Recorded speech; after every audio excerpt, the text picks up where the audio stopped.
शुरुआत में सब कुछ अंधकार था। फिर ओम की हल्की गूंज उठी और उसी पवित्र कंपन से सृष्टि जागने लगी। समय की गिनती शुरू भी नहीं हुई थी, तब ब्रह्मांड में हलचल थी। तारे भी जैसे बेचैन होकर टिमटिमा रहे थे। उसी अराजकता से हिरण्याक्ष प्रकट हुआ। मुझे कोई रोक नहीं सकता। अहंकार से भरा, शक्ति के नशे में उसने माता पृथ्वी को पकड़ा और उसके मार्ग से खींच लिया। धरती डोल गई, सृष्टि कांप उठी। पृथ्वी गहराई में उतरती चली गई, गर्भोदक सागर में। चारों ओर अंधकार और घुटन छा गई। उस गहराई में भूदेवी ने करुण पुकार की, हे प्रभु, मेरी रक्षा कीजिए। तभी नीला दिव्य प्रकाश फूटा, शांत पर असीम शक्तिशाली। नारायण ने पुकार सुन ली। भगवान विष्णु वराह रूप में प्रकट हुए। वराह भगवान आगे बढ़े। जल के भीतर भी उनकी चाल से सृष्टि हिलने लगी। हिरण्याक्ष ने चुनौती दी और युद्ध आरंभ हुआ। आओ, मेरा सामना करो। अहंकार बनाम धर्म। यह युद्ध क्षणों का नहीं था, युगों तक चला, मानो समय भी थमकर देख रहा हो। अंततः अधर्म गिर पड़ा। हिरण्याक्ष टूटकर धूल सा बिखर गया। वराह भगवान ने पृथ्वी को अपने दांतों पर उठाया, स्नेह से, सावधानी से। भूदेवी ने कृतज्ञ होकर प्रणाम किया और निवेदन किया, हे प्रभु, यहीं रहकर हमारी रक्षा कीजिए। भगवान ने स्वीकार किया। उन्होंने संसार को अकेला नहीं छोड़ा। भगवान ने गरुड़ को बुलाया और आदेश दिया, गरुड़, वैकुंठ से क्रीडाचल ले आओ। गरुड़ पंख फैलाकर उड़े। उनके साथ वैकुंठ का एक दिव्य पर्वत भी उतरने लगा। वो पर्वत धरती पर स्थापित हुआ। यही आगे चलकर वेंकटाद्रि कहलाया, पवित्र शिखर। आदिशेष आए और पर्वत को अपनी शरण में ये लिया। पर्वत मेरा ही स्वरूप है। वायुदेव आए।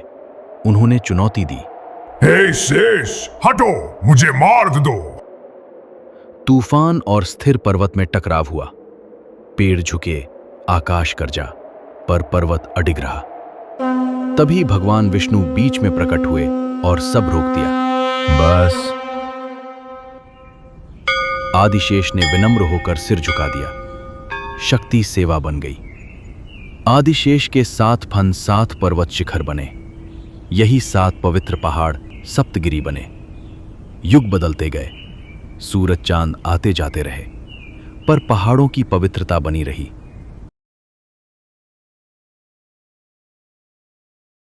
फिर कलयुग आया। धुंध छाई, मन भटके, पर पहाड़ों के भीतर दिव्य प्रकाश अब भी था। यज्ञ की ज्वाला उठी और एक नई परीक्षा शुरू हुई।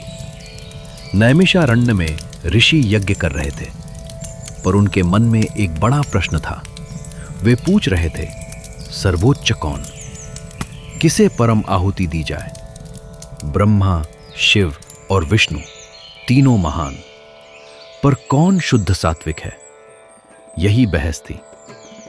ऋषियों ने भृगु को चुना, कठोर, तेजस्वी और अहंकार के विरुद्ध। भृगु सत्यमलोक पहुंचे। वहां सृष्टि की दिव्य चमक थी। ब्रह्मा सृष्टि कार्य में लीन थे। वेद मंत्र गूंज रहे थे। भृगु ने प्रणाम नहीं किया। वे ब्रह्मा की परीक्षा लेना चाहते थे। ब्रह्मा, क्या आपको अतिथि दिखाई नहीं देता? ब्रह्मा शांत रहे, पर भीतर क्रोध की हल्की लहर उठी। भृगु समझ गए, यहां रजोगुण जाग उठा है। भृगु बिना रुके आगे बढ़ गए। उन्हें अभी उत्तर नहीं मिला था। अब वे कैलाश पहुंचे। बर्फीली शांति के बीच शिव का धाम। शिव आनंद से आगे आए। वे भृगु को अपनाने को बढ़े। पार्वती साथ थीं।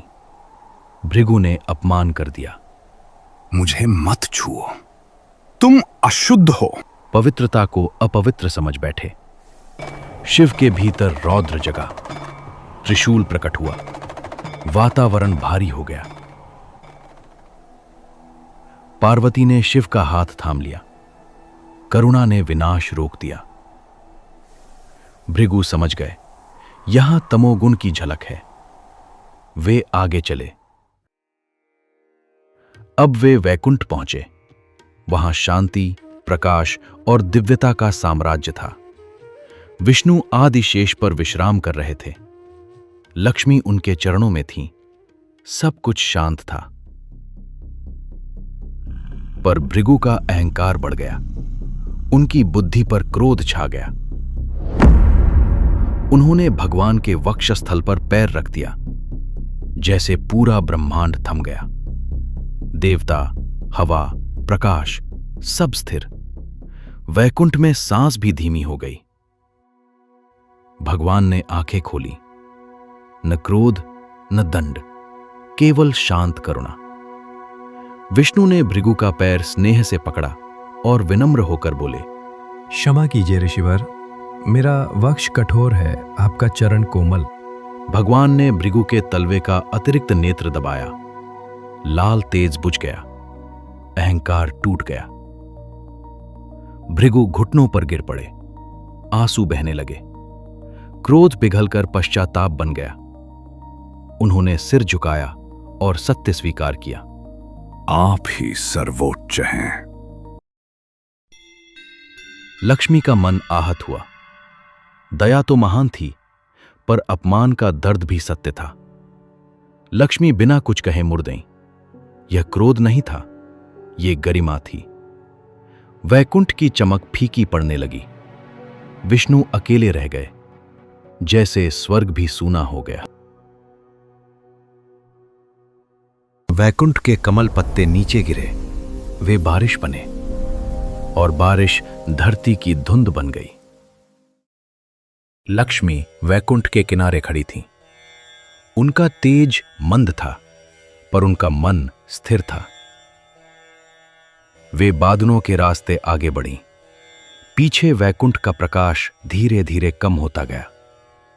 लक्ष्मी, ठहरो। विष्णु ने उन्हें रोका, पर लक्ष्मी नहीं रुकी। वे पीछे नहीं मुड़ी। कुछ घाव शब्दों से नहीं, मौन से भरते हैं।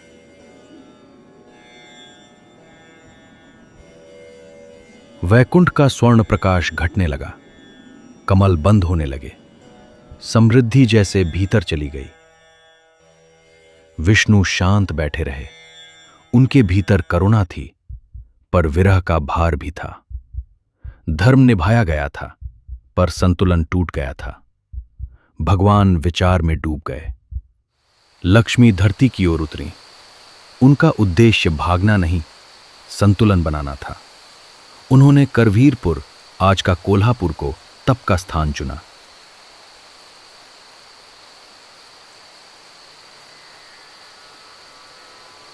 लक्ष्मी ध्यान में बैठ गईं। दीप जल रहे थे। मन शांत, संकल्प स्पष्ट। जहां लक्ष्मी बैठी, वहां धरती जाग उठी। फूल खिले, हरियाली बढ़ी, धीरे, बिना शोर। विष्णु ने उन्हें खोजा। लोक बदलते गए, तारे पीछे छूटते गए, पर खोज चलती रही। लक्ष्मी की उपस्थिति महसूस हुई, पर दूरी बनी रही। यह परीक्षा दोनों के लिए रिलेटेड थी। तब भगवान ने निर्णय लिया। वियोग को समझने के लिए उसे स्वयं जीना होगा। भगवान धरती पर उतरे। उनका दिव्य तेज नरम हुआ। रूप अधिक मानवीय हुआ। धुंध में से शेषाचल के पर्वत उभरे। वे जैसे प्रतीक्षा कर रहे थे, शांत और पवित्र। भगवान जंगल में आए, राजा की तरह नहीं, साधक की तरह।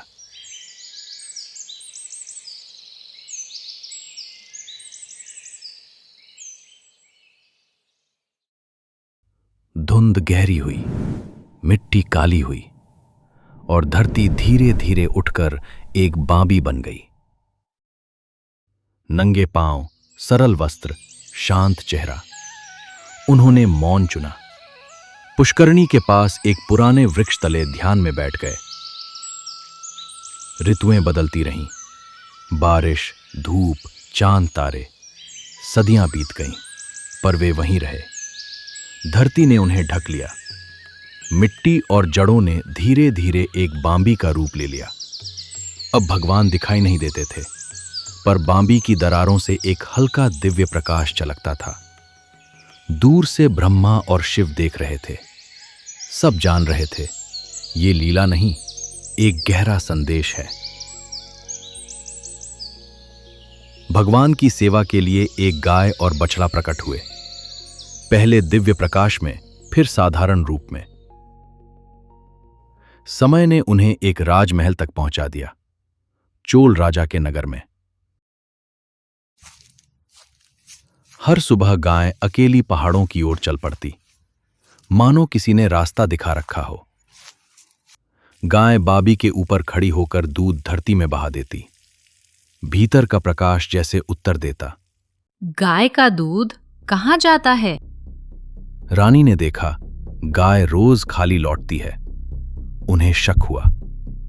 वो गाय के पीछे पीछे छिपकर चलने लगा। हाथ में कुल्हाड़ी थी। उसने देखा, दूध मिट्टी में जा रहा है। वो सच नहीं समझ पाया। क्रोध ने बुद्धि ढक दी। गुस्से में उसने कुल्हाड़ी फेंकी। वो हवा में घूमती हुई गाय की ओर गई। तभी भगवान बांबी से बाहर निकले, गाय की रक्षा के लिए, निर्दोष की रक्षा के लिए। कुल्हाड़ी भगवान के सिर पर लगी। रक्त की बूंदें गिर गईं। जंगल स्तब्ध रह गया। भगवान भी कष्ट स्वीकार करते हैं। ग्वाला वहीं गिर पड़ा। गलती सामने आ गई। कर्म का फल तुरंत दिखाई दिया। गाय घबराकर महल की ओर दौड़ी। उसके शरीर पर रक्त था। वो कुछ कह नहीं सकती थी, पर सब बता रही थी। राजा ने ये देखा और घोड़े पर चढ़कर तुरंत पहाड़ों की ओर निकल पड़ा।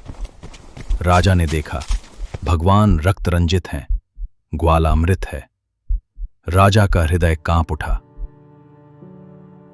भगवान ने धर्म का नियम दिखाया। घायल होकर भी उनका तेज अडिग था। तुम इस पाप का भार उठाओगे। प्रभु, मैं निर्दोष हूं। राजा घुटनों पर गिर पड़ा। वो रो पड़ा। फिर करुणा आगे आई। दंड का रूप भी उद्धार बन गया। तुम पुनर्जन्म लोगे और फिर मुक्त हो जाओगे। राजा को भविष्य दिखा। वो आगे चलकर आकाश राजा बनकर जन्म लेगा। ग्वाले की आत्मा क्षमा मांगती दिखी। भगवान की कृपा से उसकी वंश रेखा को भी शांति मिली। श्रीनिवास लड़खड़ाते हुए चले। दर्द था, पर उन्होंने उसे भी स्वीकार किया, क्योंकि वे लोक के लिए उदाहरण थे। वराह स्वामी ने दूर से देखा। उनका भाव कह रहा था, अब तुम्हें सहारा मिलेगा। वराह स्वामी पास आए और मार्ग दिखाया। चलो। एक छोटी कुटिया से एक वृद्धा निकली, वकुला देवी। उनकी आंखों में मां सा अपनापन था। क्षण भर को यशोदा का स्मरण हुआ, जैसे पुरानी प्रतिज्ञा वापस लौट आई हो। वकुला देवी ने औषधि लगाई। उनका स्पर्श दवा नहीं, मां की ममता थी। उन्होंने उन्हें नाम दिया, जैसे अपना बच्चा नाम पाता है। आपको श्रीनिवास के नाम से पुकारा जाएगा। पंखा घूमता रहा। हवा घुमाव बन गई और घुमाव समय का चक्र बन गया। वकुला देवी के साथ जीवन सरल था। श्रीनिवास धीरे धीरे स्वस्थ हुए।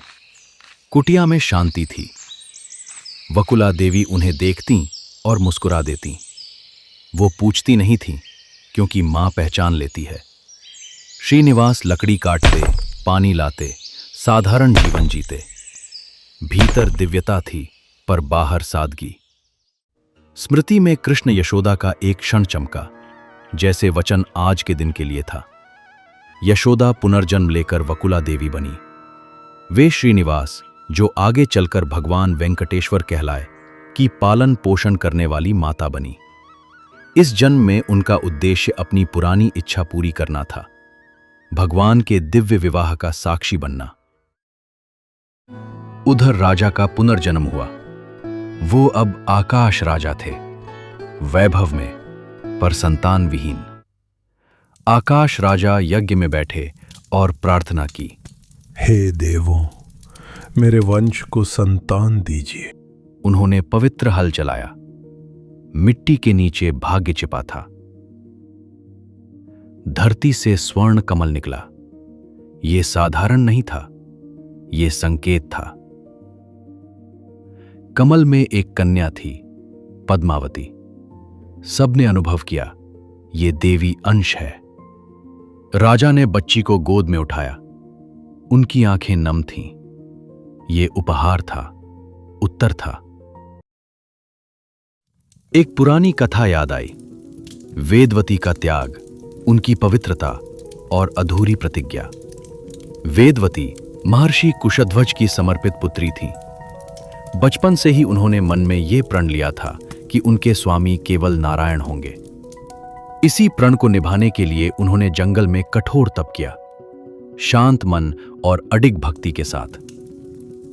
राम का आशीर्वाद स्मृति में गूंजा, जैसे धर्म ने वचन दिया हो। राम जो एक पत्नी व्रत का पालन करने वाले थे, तप करते समय वेदवती से मिले।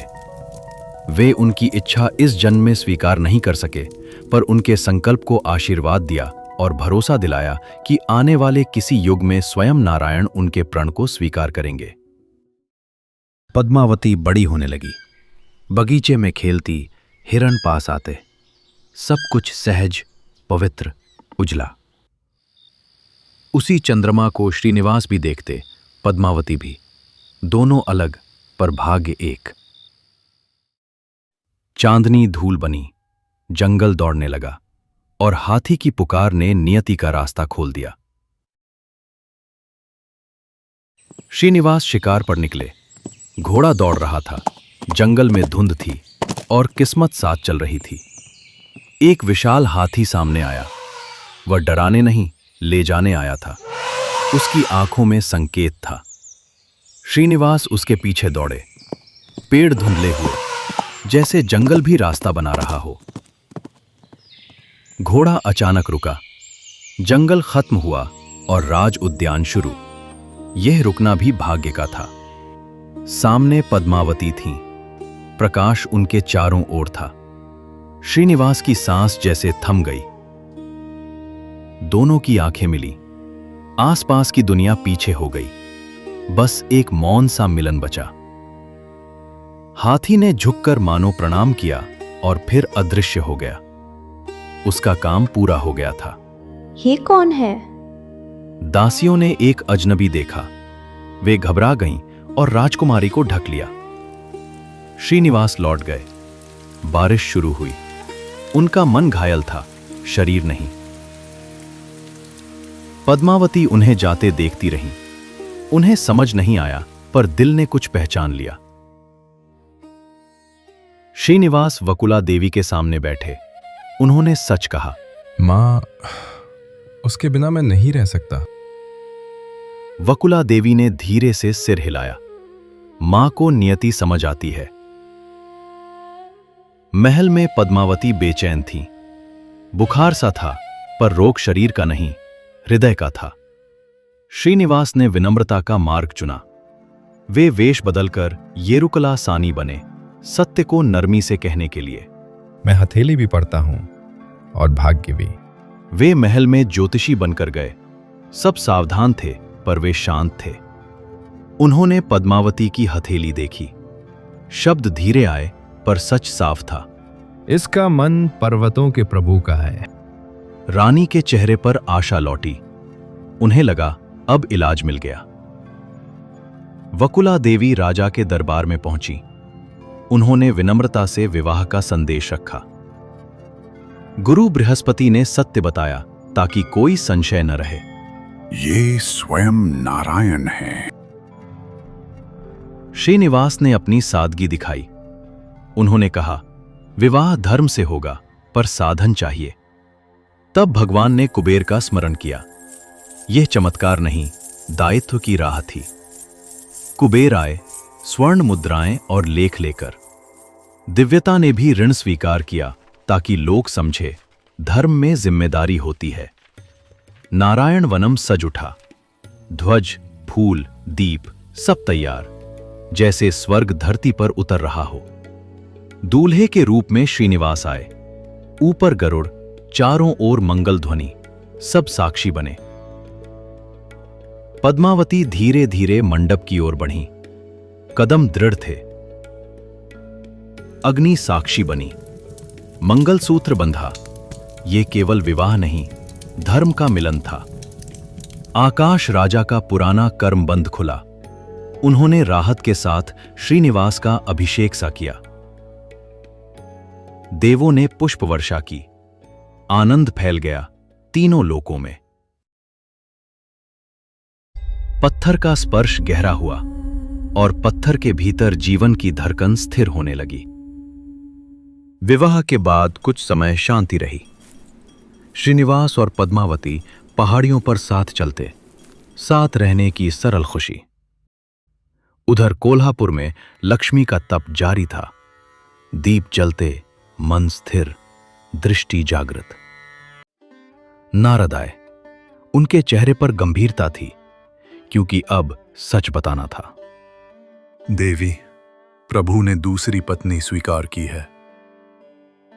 नारद ने लक्ष्मी को बताया कि पहाड़ियों पर क्या हुआ। लक्ष्मी उठी, अब मौन भी कदम बन गया। वे पहाड़ियों की ओर चल पड़ी। पहाड़ियों पर दो शक्तियां आमने सामने हुईं, लक्ष्मी और पद्मावती। बीच में श्रीनिवास खड़े थे। दोनों के शब्द कठोर थे, पर भीतर दर्द था। मैं सनातन हूं। मुझे चुना गया है। श्रीनिवास की आंखों में समझ उतर आई। ये झगड़ा नहीं, संतुलन की मांग थी। उन्होंने निर्णय लिया, अब वे लौटेंगे नहीं। वे यही रहेंगे, सबके लिए, सदा के लिए। भगवान का रूप स्थिर होने लगा। दिव्य तेज पत्थर में उतर गया। स्वयंभू मूर्ति प्रकट हुई, अचल, शाश्वत। लक्ष्मी और पद्मावती समझ गईं। क्रोध पिघला, भक्ति जागी। उनकी आंखें नम हो गईं। लक्ष्मी का प्रकाश मूर्ति के बाएं भाग में समा गया, जैसे घर लौट आई हूं। पद्मावती का प्रकाश दाएं भाग में समा गया। धरती की करुणा भी अब उस रूप में है। अब रूप पूर्ण हुआ। एक प्रभु और दोनों देवी शक्तियां उनके साथ, जीवों की शरण बनकर। पर यह भूमि वराह स्वामी की थी। पुष्करणी के पास वे शांत खड़े थे, स्मरण दिलाते हुए। श्रीनिवास ने विनम्र निवेदन किया और वराह ने नियम रखा। शर्त साफ थी, पहला दर्शन, पहला नैवेद्य पहले वराह स्वामी को ही जाएगा।